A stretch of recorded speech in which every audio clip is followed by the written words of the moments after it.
डीकेएम classes में आपका हार्दिक स्वागत है। आगे बढ़ते हैं अपने 10वीं के चैप्टर क्वाड्रेटिक इक्वेशन यानी द्विघात समीकरण। चौथा चैप्टर है, 4 नंबर का चैप्टर है। 4 नंबर का कौन सा था? संख्या पद्धति यानी वास्तविक संख्या। दूसरा बहुपद 4 नंबर का था। 5 नंबर का था दो चरों में रैखिक समीकरण। और चौथा है द्विघात समीकरण, जो कि 4 नंबर का अपना चैप्टर है, वो कंप्लीट हो जाएगा। और ये छोटा सा चैप्टर है, देखोगे तो आप लगभग आधे घंटे या 45 मिनट का चैप्टर है। 45 मिनट में आपके 4 नंबर पूरे। तो चलिए करते हैं, नाम लिखते हैं द्विघात समीकरण। द्विघात समीकरण, quadratic equation.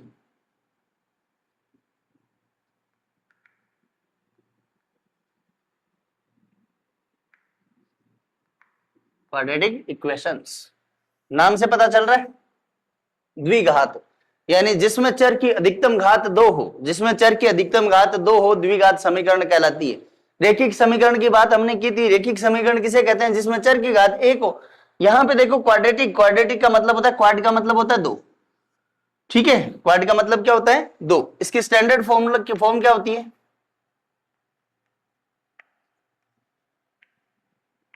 Standard form ax square plus bx plus c बराबर 0।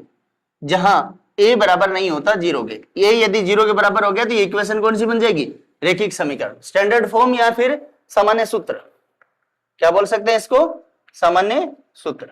ठीक है, अब बात करते हैं 4.1, 4.2 और 4.3 की। 4.1 में क्या है, 4.2 में क्या है और 4.3 में क्या है? छोटी छोटी प्रश्नावलियां हैं, 4.1, 4.2 और 4.3। 4.1 में आपको ये स्टैंडर्ड फॉर्म जो भी दे रखी है, इसी के बारे में पूछा गया है कि क्वेश्चन देगा और क्वेश्चन में ये पूछेगा क्या द्विघात समीकरण है या नहीं है। 4.2 में द्विघात समीकरण दे देगा, उसके मूल निकलवाएगा। किसके मूल हैं, कैसे मूल है, मूल ज्ञात करो। 4.3 में आपसे जो ये मूल हैं, इन मूलों की प्रकृति पूछेगा। मूलों की प्रकृति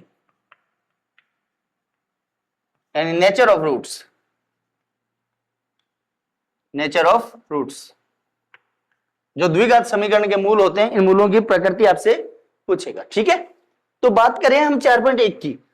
4.1 में क्वेश्चन कैसे आएंगे, उदाहरण लेते हैं।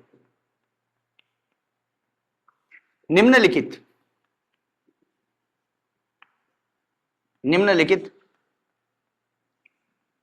व्यंजकों में से, समीकरण रहने दो, व्यंजकों में से कौन कौन द्विघात समीकरण है? कौन कौन द्विघात समीकरण है? द्विघात समीकरण है। In the following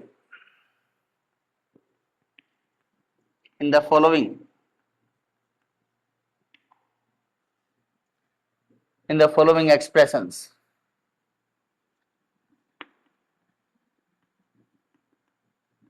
which one is quadratic equation?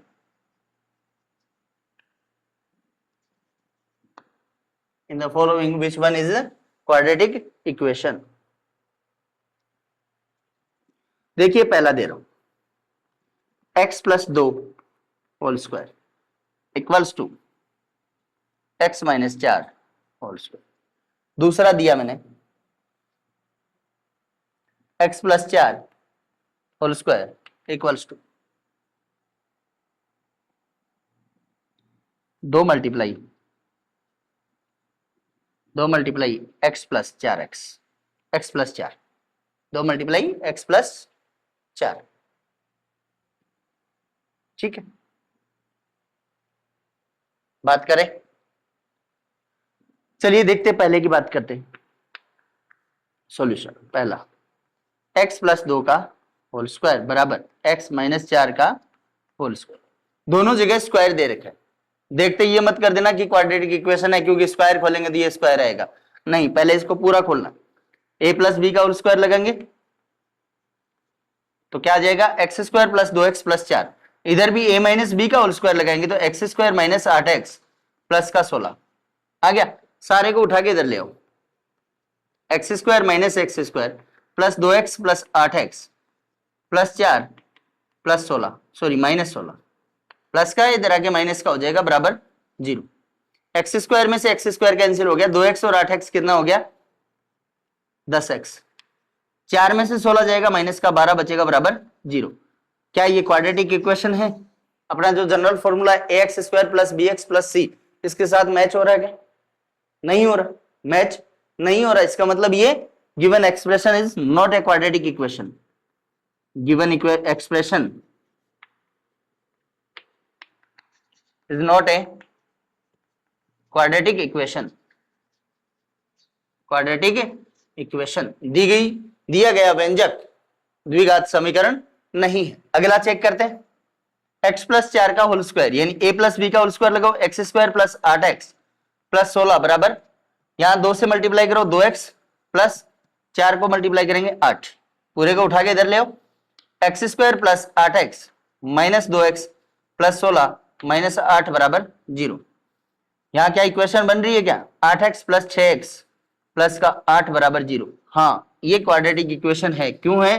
क्योंकि इसके सामान्य सूत्र के साथ क्या हो रही है? मैच हो रही है। सामान्य सूत्र के साथ क्या हो रही है? ये मैच हो रही है। तो क्या लिखेंगे?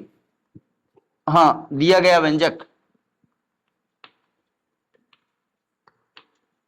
द्विघात समीकरण है, द्विघात समीकरण है।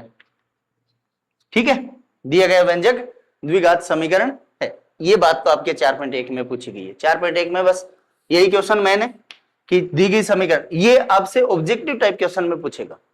कौन से क्वेश्चंस में पूछ लेगा? ऑब्जेक्टिव टाइप के क्वेश्चन में पूछेगा कि निम्न में से कौन सी द्विघात समीकरण है। 4 ऑप्शन दे देगा, 3 है, 3 एक नहीं है। 4 ऑप्शन दे देगा, उनमें से 3 है, एक नहीं है। और या फिर पूछेगा आपसे ये कौन से में, ऐसा भी पूछ सकता है कि निम्न में से कौन सी द्विघात समीकरण नहीं है, जिनमें से 3 नहीं होंगी, 3 होंगी, 1/4 नहीं होगी। ठीक है, 2 प्रकार से इसमें क्वेश्चन पूछ सकता है। अगली देखो 4.2 प्रश्नावली में क्या क्या है। इसमें एक क्वेश्चन और दे रखा है रिप्रेजेंट करने वाला, कि दर्शाइए कि दिए गए कथन को द्विघात समीकरण के रूप में दर्शा सकते हैं या नहीं दर्शा सकते। जब हम 4.1 पूरी हल करेंगे उसके साथ करेंगे। अभी के लिए आपके लिए 4.1 के लिए होमवर्क है, जो क्वेश्चन 4 दे रखे हैं, पहले क्वेश्चन में दे रखे हैं, वो सारे के सारे क्वेश्चन आपको सोल्व करने और बताने हैं कि कौन से द्विघात समीकरण है। तो अपने नेक्स्ट चलते हैं 4.2 की तरफ। 4.2 में क्या पूछा गया है?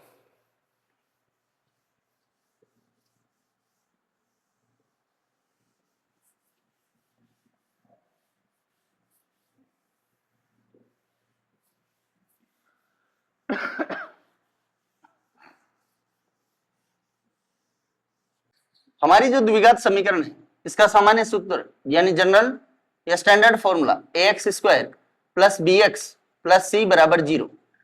क्या आपको ऐसा कोई फॉर्मूला और याद आ रहा है? मुझे आ रहा है px बराबर था x square plus bx plus c। अब याद आया? इसको बोलते हैं पॉलिनोमियल, बहुपद बोला जाता है ना। और बहुपद भी कौन सा है? द्विघातीय बहुपद। इसको हल करने के हमारे तरीके कितने थे? हल करने की विधियां,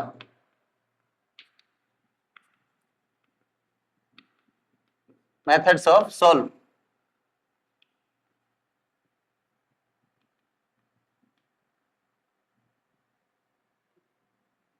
methods of solving quadratic equation. कितनी विधियां हैं? जैसे इसमें थी, पहली विधि कौन सी थी? मध्यपद विभक्ति, स्प्लिटिंग ऑफ मिडल टर्म।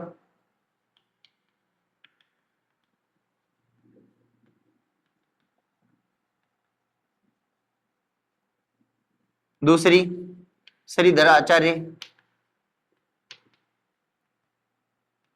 सूत्र या फॉर्मूला मेथड, ये बहुत काम आएगा इसमें। और फॉर्मूला क्या था? Minus b plus minus root b square minus 4ac बटे में 2a, B square minus 4ac बटे में 2a, ये बहुत काम आने वाला है, याद रखना। तीसरा, उसमें नहीं पढ़ी थी हमने, इसमें है पूर्ण वर्ग विधि। पूर्ण वर्ग विधि इसमें है, याद रखना है नाम, लेकिन NCERT सिलेबस में ये काट दी गई है। Perfect square method, square method, perfect square method, ठीक है। ये तीन विधियां हैं, एनसीईआरटी में ये काट दिए, लेकिन आपको याद रखनी है। अगर ऑप्शन में ऐसा आ जाए कि निम्न में से कौन सी द्विघात समीकरण को हल करने की विधि नहीं है और तीनों ऑप्शन में हो और लास्ट दे रखा हो नन ऑफ दीज, तो आपको क्या लिखना है? None of these. ये तीनों विधियां हैं, या फिर ऑल ऑफ द अबाउ, ऐसा आ जाए तो ऑल ऑफ द अबाउ करना है आपको। तो तीनों करनी है तो यहाँ पे तीनों के तीनों करनी है, ठीक है। बात करें अब स्प्लिटिंग ऑफ मिडिल टर्म, दो तरीके से मैं हल करके बताता हूं। दो क्वेश्चन लेते हैं, उसके बाद में हल करते हैं, आगे बढ़ते हैं फिर तीसरी प्रश्नावली की ओर। इसका बेसिक पार्ट है वो नॉर्मल से छोटा सा ही है, ज्यादा बड़ा पार्ट नहीं है। क्वेश्चंस है वो क्वेश्चंस आपको एक साथ मिल जाएंगे, 4.1, 4.2 और 4.3 के एक साथ हल करेंगे। जैसा कि हमने दो चरों में रैखिक समीकरण युग्म का किया था, 3.1, 3.2 और 3.3, तीनों एक साथ हल की थी, वैसे के वैसे इसमें हल करेंगे। क्वेश्चन लेता हूं एक, दूसरा है ना आज के लिए, निम्नलिखित समीकरणों को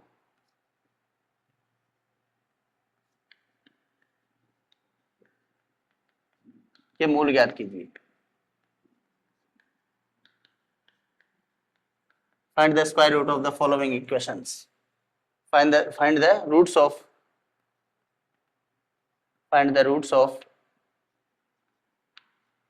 the following equations.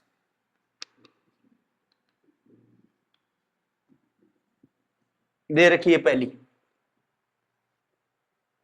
X square plus 2x plus 2, x square plus 2x minus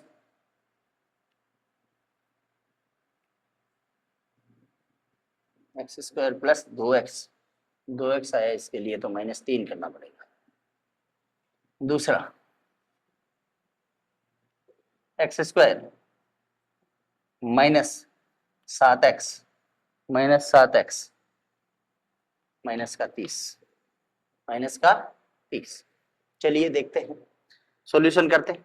एक को तो मैं करता हूं स्प्लिटिंग ऑफ मिडिल टर्म से, दूसरे को करके बताता हूं आपको श्रीधराचार्य सूत्र से। पहला x square plus 2x minus 3, splitting of middle term वही सेम ट्रिक है, first term and last term को मल्टीप्लाई करो, मल्टीप्लाई करने पे कितना आया? माइनस का 3x स्क्वायर। जब हम इसको तोड़ेंगे तो एक ही तो आता है। अब क्या करें? तीन और एक का पेयर बना लो। पेयर तो वही बनेगा, x square plus 3x minus x minus का 3 इक्वल्स टू क्या है? 0। मैंने वही लिख दिया पॉलिनोमियल वाला। क्या आ गया? इसके perfect splitting of middle term या फिर फैक्टर फाइंड कर लिया हमने। 2x के फैक्टर की क्या है? 3x और 2x, पेयर बना लो। पहले में से क्या कॉमन आ रहा है? x प्लस 3, दूसरे में प्लस का 1, x प्लस 3 इक्वल्स टू 0। दोनों में से क्या कॉमन आ रहा है? x प्लस 3, प्लस का 1 आएगा या माइनस का 1? इधर x माइनस 1 इक्वल्स टू 0। एक बार x प्लस 3 इक्वल्स टू 0 कर दो,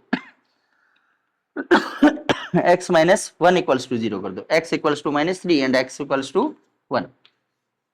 सो the roots of equation is, समीकरण के मूल क्या हो जाएंगे? -3 व 1, ठीक है। दूसरे की बात करें, श्रीधराचार्य सूत्र लगाते हैं। पहले तो तुलना कर लो, ax square plus bx plus c बराबर 0 के साथ a का मान कितना है? 1, b का मान -7 और c का मान माइनस का 30। फॉर्मूले में रख दो,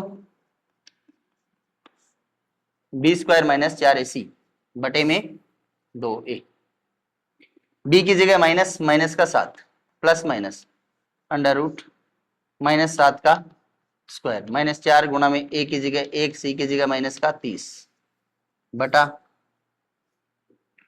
में 2 गुणा में 1,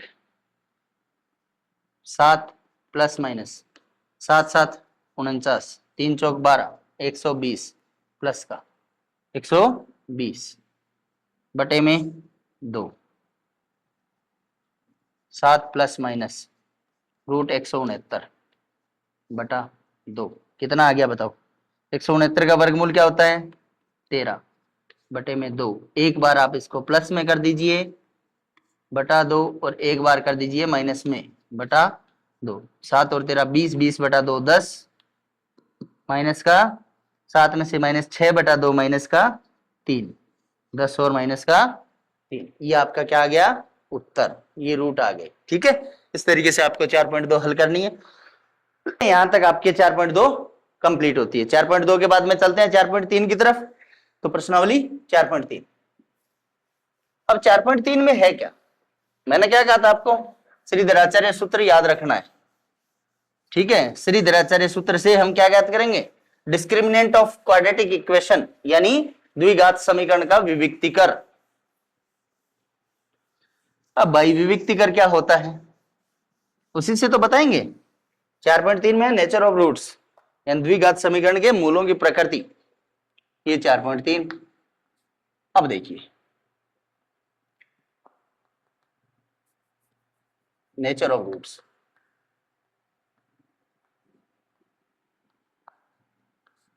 मूलों की प्रकृति।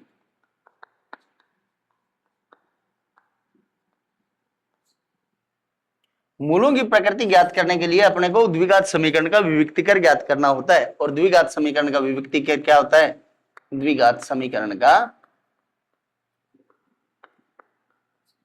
विविक्तिकर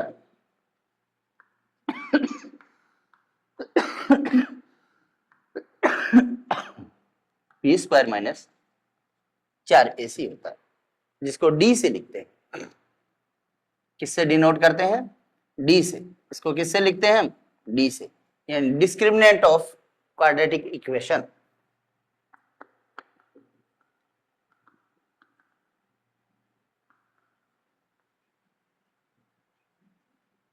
quadratic equation d equals to b square minus 4ac। इसी के आधार पर पूरे के पूरे से तीनों मूलों की प्रकृति हम बताएंगे। मूलों की प्रकृति 3 प्रकार की होती है।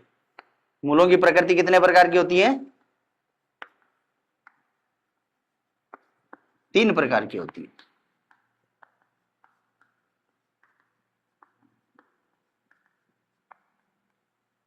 The nature of roots are 3 types. The nature of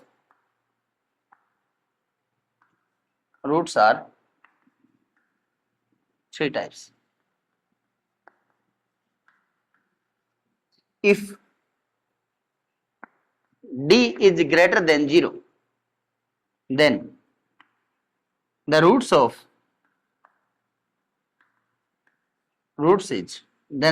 is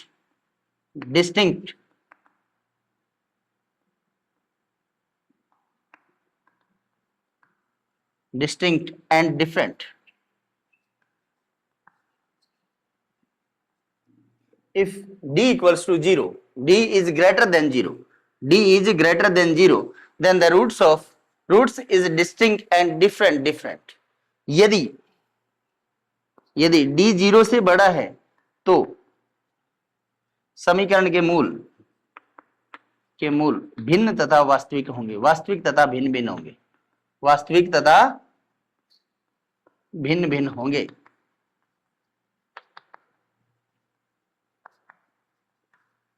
वास्तविक तथा भिन्न होंगे। अर्थात d का मीन क्या हो गया, यानी बी स्क्वायर माइनस 4ac का मान क्या होना चाहिए, 0 से बड़ा। तो मूल कैसे होंगे, वास्तविक और भिन्न होंगे। तो मूल कैसे होंगे, वास्तविक और भिन्न होंगे। Distinct and real root, sorry मैंने यहां लिखना था distinct and real root. Distinct का मतलब क्या होता है, भिन्न। ठीक है, कब होंगे, जब बी स्क्वायर माइनस 4ac बड़ा होना चाहिए 0 से। ठीक है, पहली बात तो ये होगी, पहला प्रकार तो ये हो गया। दूसरा प्रकार, if d is equals to 0, then the roots of equation is equal and real is equal and तब क्या होंगे? यदि d का मान 0 के बराबर हो जाए तो इक्वेशन समीकरण के मूल कैसे होंगे? वास्तविक तथा समान। यदि d बराबर 0 तो समीकरण के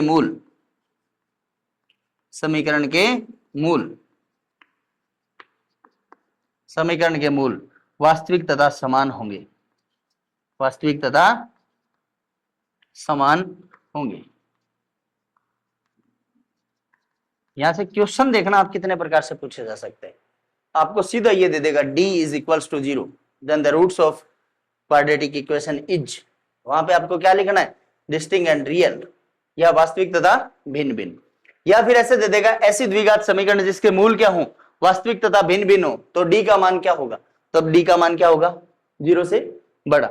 ऐसे दे देगा कि यदि d बराबर 0 है तो मूल कैसे होंगे, या विविक्तिकर क्या होगा? तो विविक्तिकर क्या होगा? b स्क्वायर माइनस 4ac 0 से बड़ा होगा। तो यहाँ पे क्या आ जाएगा? सेम वैसे ही 3 क्वेश्चन इससे, 3 इससे, 3 उससे बनेंगे, यानी 9 क्वेश्चन बनेंगे एक एक नंबर वाले। b स्क्वायर माइनस 4ac क्या हो जाएगा? ये 0। b स्क्वायर माइनस 4ac का मान क्या हो जाएगा? 0। और इस स्थिति में मूल कैसे होंगे वो देखना। Roots of equation is equals to minus b बटे में 2a। आप डायरेक्ट ये लिख देना, जब ऐसी स्थिति बन जाए ना कि b स्क्वायर माइनस 4ac बराबर 0 है तो मूल आप डायरेक्ट लिख दोगे b स्क्वायर बटा में 2a। ठीक है, आपको कोई मूल ज्ञात करने की जरूरत नहीं है। तीसरा कौन सा बनता है? तीसरे टाइप का लास्ट,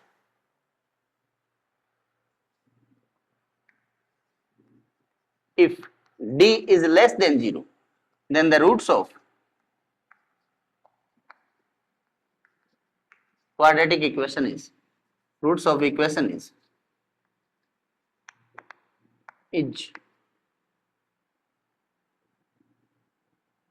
no real root, तब इसके कोई मूलों का अस्तित्व ही नहीं होगा। यदि d 0 से छोटा हो यानी ऋणात्मक हो तो समीकरण के मूलों का अस्तित्व नहीं होगा,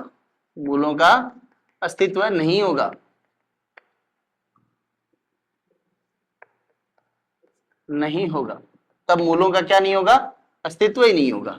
तब मूलों का कोई अस्तित्व होगा ही नहीं। मतलब b स्क्वायर माइनस 4ac छोटा हो जाए 0 से तो मूलों का अस्तित्व क्यों नहीं होगा? क्योंकि देखिए हम सूत्र में क्या लिख रहे हैं? Minus b plus minus under root b square minus 4ac बटे में 2a। क्या रूट में ऋणात्मक संख्या का वर्गमूल निकाल सकते हैं? जब ऋणात्मक संख्या का वर्गमूल नहीं निकाल सकते तो ये मूलों का अस्तित्व नहीं होगा। ये आपके चौथी प्रश्नावली है, और चौथी प्रश्नावली को हल करने जो 4.1, 4.2 और 4.3 है वो हल करवाऊंगा। यहां आपको 4.3 में एक क्वेश्चन दिया गया है पहला, उस क्वेश्चन को हल करना। इसमें 3 प्रकार से क्वेश्चन पूछे जा सकते हैं, इसमें भी 3 प्रकार से क्वेश्चन पूछे जा सकते हैं, इसमें भी पूछे जा सकते हैं। आपको इक्वेशन देके पूछ सकता है कि इसके मूलों का अस्तित्व होगा या नहीं होगा। तो आपको क्या करना है? b स्क्वायर माइनस 4ac का मान निकालना है, यानी क्या ज्ञात करना है? आपको विविक्तिकर ज्ञात करना है। द्विघात समीकरण का क्या ज्ञात करना है? विविक्तिकर ज्ञात करना है, यानी discriminant of quadratic equation are find.